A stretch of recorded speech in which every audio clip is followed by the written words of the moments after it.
It is time for a Week 1 NFL edition, with apologies to Pink, of Just Give Me a Reason. Peter, the first one is for you.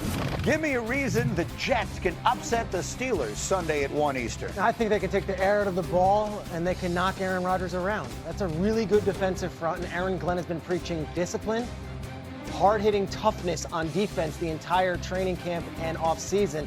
I think that this guy is going to get booed to high heavens in MetLife, and I think they're going to want to hit him. I think Rodgers might have a tough day in MetLife in his great return. You think so, Lewis? Yeah, I think it's going to be a grind. I don't think it's going to be easy, but I do ultimately think that he's going to wind up pulling this game out, because I believe what people have been saying about him this offseason, which is he looks dialed in since he's been there during training camp, and his arm looks as alive as ever. This is going to be a tough slog, though, for him, because as Peter's mentioning, look, there's going to be a lot of people pulling against him. There's going to be a lot of negative energy in that stadium for him in particular. The dude's a pro. And I think they have the better football team, and I think they'll find a way to pull this out. What's the sense you're getting? You spend a lot of time around, particularly around the Jets. What is your sense of this one, Steelers, Jets, early spot Sunday?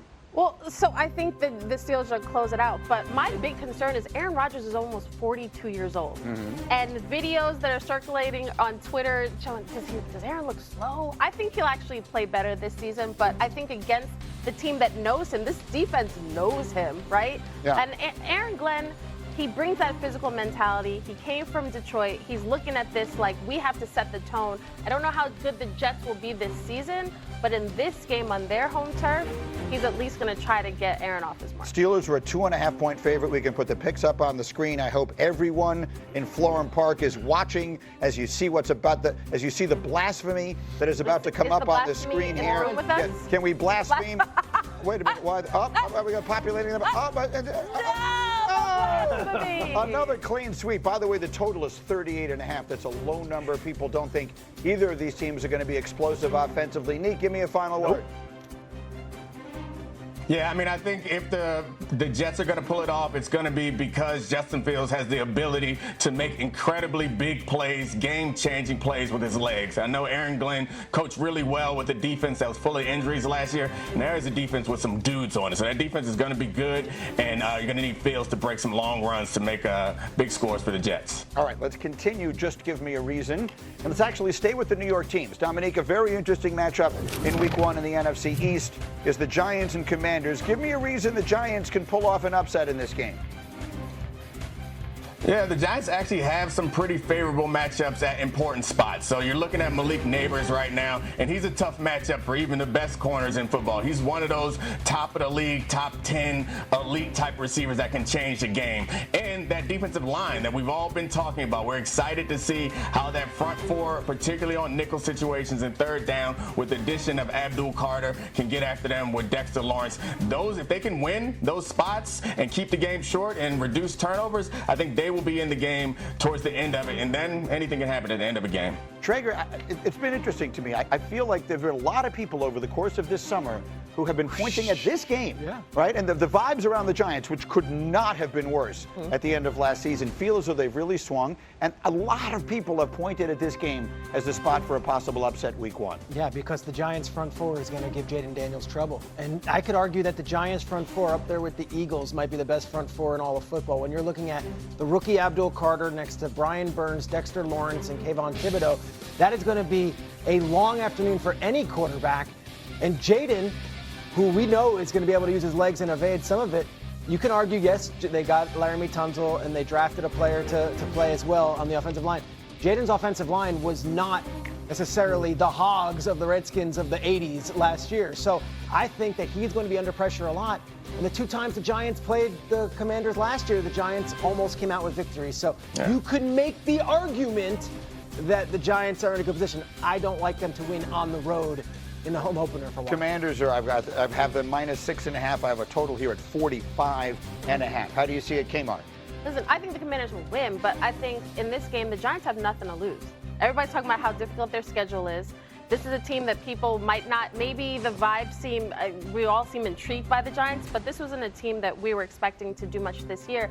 I think this defense, tied to Brian Daboll, like I think back to when he first got to the Giants and you just felt like in that locker room, he had them believing that they had all the horses they need in every game they went in expecting to win. I think they kind of got the old vibe back with these guys. I'm excited to see them play. As Lewis talks, you can put the picks up on the screen. Again, you're going to see a theme. Nah. We got another clean sweep. Yep, that's bad. Not That's good. a bad look. Not good. But look, I think in this game, here's the key for this game, right? Yeah. How do you slow down a tremendous pass rush, a tremendous front, especially when you're talking about the passing game? It can't just be like normal pass protection. Play action pass has to be a big thing for Jayden Daniels this year. His yards per dropback a year ago, Hembo, this shot me this. I saw this anecdotally by watching the tape last year. He supported it with this. Okay, he was a full yard below the league average in terms of yards per dropback off of play action last year. Now, of all the great things he did, that's an area where they can improve, which means, look, they've upgraded the running back room. It has to be a factor. Now, there's some times where you may feel as though you're just banging your head into a wall, averaging 2.5, 3 yards per carry, but it will pay dividends in the play action pass game because we know Jayden can launch it deep. We know he's proficient second and third level throwing. So look for play action pass to be a big part of this game. You know what else I want to see? How does Terry McLaurin look?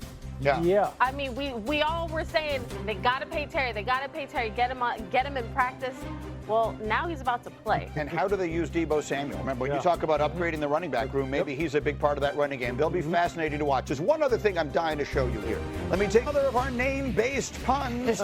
It's time for Is That Ridiculous? First up, if I said Cam Ward, week 1, number 1 overall pick, is going to light up a very good Denver defense. Lewis, is that ridiculous? As much as I love Cam Ward, yeah, that's a little ridiculous.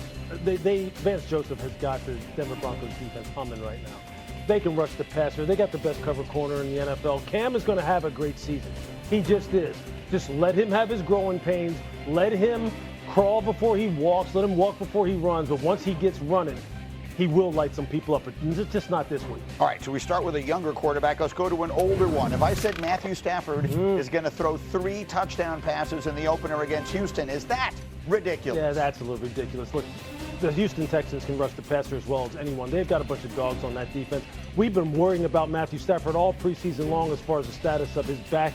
Has not played. Look, I think that he's another guy. You're going to have to let him ease himself into it. He's right away stepping right into the fire going against the Houston Texans. 3 touchdowns, that's a little much. Yeah, I'll say that's ridiculous. Okay, fair enough. And then last one, Sunday night, Ravens and Bills. If I said this is a preview of the AFC Championship game, would that be ridiculous? No, that's not ridiculous at all. I could totally see that being the case here. Look, the AFC is loaded. We all know that. We know that it's nothing but heavyweight after heavyweight, and they're just going to absolutely bloody each other's nose all season long, and they're going to do it again in the playoffs. This is, though, I think one of these games where I think this will be a little bit of a precursor to how we think the season is going to go, and I think for Baltimore, and we'll get into this later on, this is huge as opening games go. Don't do it later on. Yeah, well, let's do it now. now. I forgot I was on the rundown right now, so let's now. just do it right now then. Yeah. Absolutely.